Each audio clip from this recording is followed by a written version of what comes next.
ગુજરાત સરકારે રાજ્યભરમાં smart meter ફરજિયાત કરવાના નિર્ણય સામે ગોધરામાં વિરોધ ઉભો થયો છે.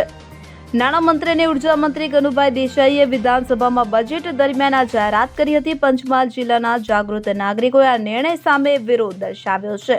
ગોધરામાં અગાઉ પણ સ્માર્ટ મીટરનો વિરોધ થયો હતો. નાગરિકોના આવેદનપત્રોને કારણે સ્માર્ટ મીટર લગાવવાની કામગીરી સ્થગિત કરવામાં આવી હતી. ત્યારે જાગૃત નાગરિકોએ જણાવ્યું કે ગોધરાના મોટા ભાગના વિસ્તારો પછાત છે. અહીંના લોકો પાસે સ્માર્ટફોન નથી, તેઓ આર્થિક રીતે સક્ષમ નથી. આવી સ્થિતિમાં સ્માર્ટ મીટર લગાવવું મુશ્કેલ બની રહેશે.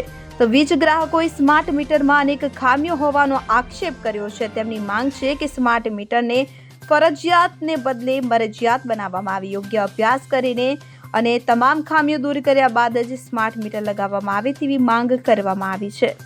Bureau report CN24 news. હવે જુઓ દેશ દુનિયાની તમામ ખબરો તમારી આંગળીના ટેરવે. ઉઠાવો મોબાઈલ અને Google Play Store પરથી ડાઉનલોડ કરો અમારી CN24 ન્યૂઝ મોબાઈલ એપ.